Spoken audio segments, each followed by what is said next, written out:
ವಿಜಯಪುರ ಜಿಲ್ಲೆಯ ಬಸವನ ಬಾಗೇವಾಡಿ ಪಟ್ಟಣದ ಪೊಲೀಸ್ ಠಾಣೆಯ ಆವರಣದಲ್ಲಿ ಡಿವೈಎಸ್ಪಿ ಬಲ್ಲಪ್ಪ ನಂದಗಾವಿ, ಗುರುಶಾಂತಗೌಡ ದಾಶಾಳ್ ಅವರ ನೇತೃತ್ವದಲ್ಲಿ ಹೋಳಿ ಹಬ್ಬದ ಶಾಂತಿ ಸಭೆ ಜರುಗಿತು.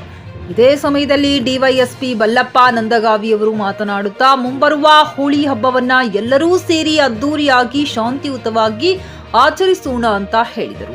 ಇದೇ ಸಮಯದಲ್ಲಿ ಪುರಸಭೆ ಸದಸ್ಯರಾದ ನೀಲು ನಾಯಕ್, ಅರವಿಂದ್ ಸಲ್ಲೋಡಗಿ, ಅಶೋಕ್ ಹಾರಿವಾಳ್, ಬಸಣ್ಣ ದೇಸಾಯಿ, ರವಿ ರಾಠೋಡ್, ಪರಶುರಾಮ್ ಅಡಿಗಿಮನೆ ಮುಂತಾದ ಊರಿನ ಗಣ್ಯರು, ಯುವಕರು ಉಪಸ್ಥಿತರಿದ್ದರು. Mehboob Guntakal, JK news Kannada, Basavana Bagewadi. 15 ದಿವಸ ಆದ್ಮೇಲೆ ಒಮ್ಮೆ ಹೊಸ ವರ್ಷ ಬರ್ತೈತೆ. ಸೊ ಹೊಸ ವರ್ಷ ಬಂತಂದ್ರೆ ಗಿಡ ಎಲ್ಲ ಚಿಗರಾಕತ್ತಾವ.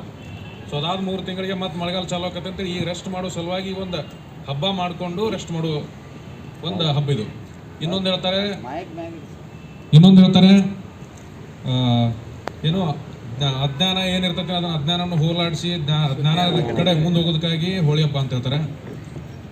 ಬಟ್ ನಮಗೆ ಮೋಸ್ಟ್ಲಿ ನಮಗೆ ಮ್ಯಾಚ್ ಆಗೋದಂದ್ರೆ ಒಂದು ಅದ ಏನೋ ಸುಗ್ಗಿ ಕಾಲದ ಹಬ್ಬ ಇದು. ಒಂದು ಅದೇನು ಕರೆಕ್ಟ್ ಅಕ್ಟೋಬರ್ಗೆ ಅಥವಾ ನವಂಬರ್ಗೆ ಉತ್ತರಿ ಮಳೆಗೆ ನಾವು ಬೆಳೆ ಹಾಕಿ ತೆನೆಯೋದು ಆದಾಗ ಕರೆಕ್ಟಾಗಿ ನಮ್ಗೆ ಇದನ್ನು ಬರ್ತೈತೆ, ಏನೋ ಸಂಕ್ರಮಣ ಬರ್ತೈತೆ. ಸೊ ಈಗೆಲ್ಲ ರಾಶಿ ಮುಗಿಸಿ ಫ್ರೀಯಾಗಿ ಕುಂತಿರ್ತೀವಿ, ಅದಕ್ಕೆ ಒಂದು ಹೋಳಿ ಹಬ್ಬ ಆಡೋದು.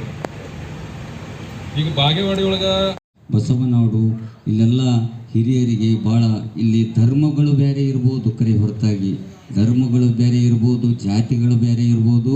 ವಿಶ್ವಗುರು ಬಸವನಾಡಿನಲ್ಲಿ ಅದು ಒಂದೇ ಧರ್ಮ, ಅದು ಬಸವ ಧರ್ಮ. ಜಾತಿ ಯಾವುದೇ ಇರಲಿ, ಹಿಂದೂ ಮುಸ್ಲಿಂ ಅಂಥ ಜಾತಿ ಇಂಥ ಧರ್ಮ ಅಂತ ಕಿಸಿದ ಭಾವನೆಗಳು ಇಲ್ಲ ಇಲ್ಲಿ ಬಸವ ಜನ್ಮಸ್ಥಳದಲ್ಲಿ. ನಾವೆಲ್ಲರೂ ಅಣ್ಣ ತಮ್ಮಂದರಂಗ ಸೋದರರಂಗ ಎಲ್ಲ ಬಾಂಧವರು ಕೂಡ ಒಂದೇ ತಾಯಿ ಮಕ್ಕಳಂತೆ ಏನು ಅಪ್ಪ ಬಸವಣ್ಣವರ ಮಾರ್ಗ ಏನು ಹಾಕಿ ಕೊಟ್ಟರ ಅದು ಆ ಮಾರ್ಗದರ್ಶನದಲ್ಲಿ ನಾವೆಲ್ಲ ಯುವ ಮಿತ್ರರು ಕೂಡ ಅದೇವಿ. ಅದನ್ನು ಯುವ ಮಿತ್ರರು ಈ ಥರ ಬಸವ ಜನ್ಮಸ್ಥಳದಲ್ಲಿ ಇರಬೇಕಾದ್ರೆ ನಮ್ಮಲ್ಲಿ ಇರ್ತಕ್ಕಂಥ ಹಿರಿಯರಿಗೆ ಯುವ ಮಿತ್ರರು ಗೌರವ ಕೊಡುವುದರಿಂದ ಇಲ್ಲಿ ಶಾಂತಿ ಸೌಹಾರ್ದತೆ ಹೆಚ್ಚಾಗ್ಯದ.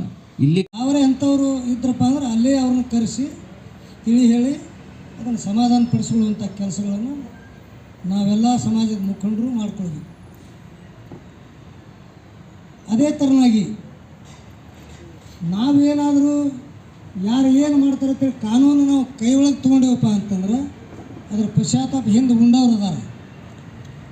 ಕಾನೂನನ್ನು 3 ಸರಿ ಕೈ ಒಳಗೆ ತೊಗೊಂಡವರು ಅದರ ಪಶ್ಚಾತ್ತಾಪಗೊಂಡು 100 ಮಂದಿಗಟ್ಟಲೆ ಖಾಯಂ ಕೋರ್ಟಿಗೆ ತಿರುಗಿದ್ದಾರೆ.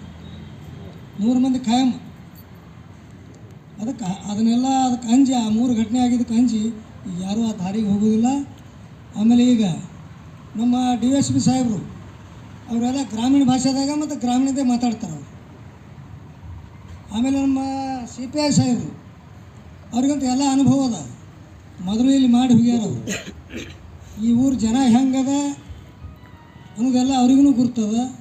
ಅದೇ ಥರ ನಮ್ಮ ಇಡೀ ಎಲ್ಲ ಸಮುದಾಯದವರು ಇವತ್ತು ಹಿಂದೂ ಮುಸ್ಲಿಂ ಅನ್ನುವಂಥ ಭಾವನೆಗಳೇ ಇಲ್ಲ. ಯಾವುದೇ ಒಂದು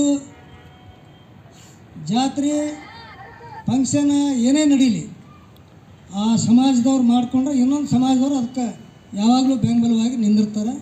ಅದಕ್ಕೆ ಇನ್ನು ಮುಂದಾದರೂ ಈಗೇನು ನಾವು ಬಂದೀವಿ 20 ವರ್ಷ ಕಡೆ ಅದೇ ಥರ ಮುಂದುವರ್ಸ್ಕೊಂಡು ಹೋಗೋನು, ಅಧಿಕಾರಿಗಳಿಗೆ ನಾವು ಗೌರವವನ್ನು ಕೊಡೋನು, ಕಾನೂನಿಗೆ ಗೌರವ ಕೊಡೋನು, ಎಲ್ಲರೂ ಒಳ್ಳೆಯ ರೀತಿಯಿಂದ ಒಂದು ಒಳ್ಳೆಯ ಇಂಥವೆಲ್ಲ ಏನು ಕಾರ್ಯಕ್ರಮದ ಅವ್ರು ಇಂಥವೆಲ್ಲ ಮಾಡ್ಕೊತ ಹೋಗ್ಬೇಕು.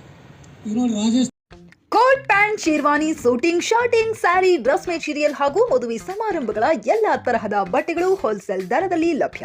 ಹಾಗಿದ್ರೆ ಎಂದೇ ಭೇಟಿ ನೀಡಿ ಆರ್ಕೆ ಫ್ಯಾಷನ್ ಕಲೆಕ್ಷನ್, ಬಸ್ ನಿಲ್ದಾಣ ಎದುರುಗಡೆ, ಹುಮ್ನಾಬಾದ್. ಹೆಚ್ಚಿನ ಮಾಹಿತಿಗಾಗಿ ಸಂಪರ್ಕಿಸಿ 8660601957.